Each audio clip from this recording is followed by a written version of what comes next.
Welcome to Livingston County Records Management Department's mini webinar series, Now You Know.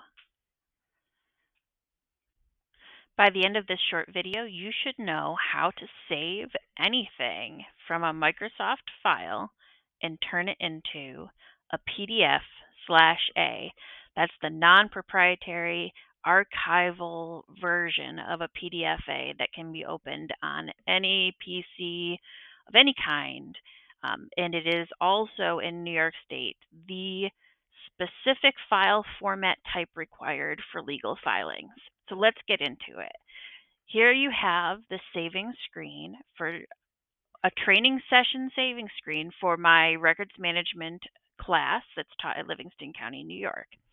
Right now I'm saving a PDF of Abraham Lincoln's hat, and you can see the file name Abraham Lincoln's hat. The file type selected is not currently docx like you would see when you're in a normal saving screen. All I did was click this drop down arrow at the end of the file type section here. Let's move on to the next slide and get a closer look. You can see here that PDF is circled like with a crayon.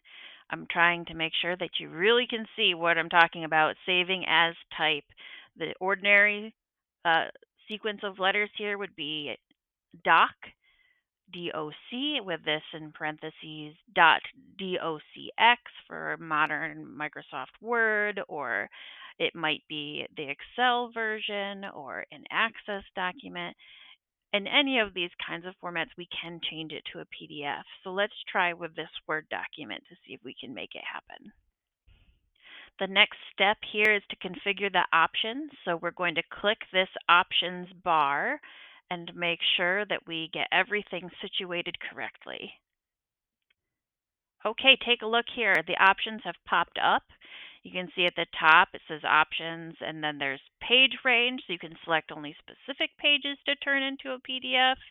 We're going to talk about what we're publishing. Is it a document, or are we also showing the various edits that people who have contributed to the document are adding? We also can choose whether we're going to print or not print specific elements of the document. And we are keeping in here document structure tags for accessibility. So basically that means when there's something inside the document that allows you to navigate through it easier, like maybe a table of contents or something like that, we want to make sure that we can still do that once it's a PDF. But down here at the bottom, you see PDF options, and I have selected and highlighted for you ISO 19005-1 compliant PDF/A. That is the goal right there. We want to make sure that that little dude is selected. And newsflash or exciting piece of information for you is that once that's selected, it stays selected, so you don't have to remember to fix this every single time. You can go in there and fix it one time, and every time you select print a PDF, it will make it this way. And I do highly recommend that for all of us who are working in local government. We may as well start with a legally compliant document in the first place. So awesome. We've got it correctly selected and we're good to go. As a reminder, remember to create a very effective file name. I know you guys are intrepid records managers and file naming gurus already, but to remind you, it's best to start with the date or start with your descriptor. We'll get into that in a second.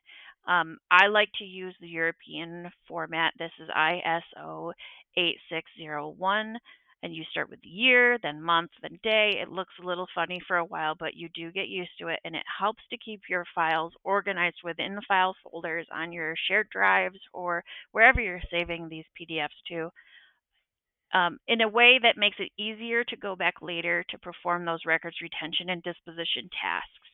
So starting with the date, always recommended.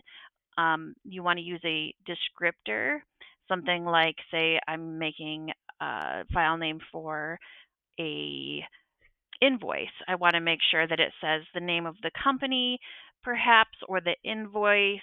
I may even put the invoice number in the file name. So say I bought something from Fred's Auto. I might name it 2024 06 05 Fred's Auto underscore invoice. We want to make sure that these names are really short, and we want to make sure that when we want to go find whatever it is we're looking for, that we're going to find it right away because it's right where we expect to see it. So if you are dealing with a lot of invoices and there's only going to be a couple for Fred's, and when you go looking for an invoice, you're going to be looking for Fred, then name it Fred's Auto underscore invoice and put the date at the end or put the date right after that company name. So thank you so much for listening to my quick tip. I appreciate it. This has been Now You Know with Livingston County Records Management Department. I'm Megan Sokolow, and I appreciate your time.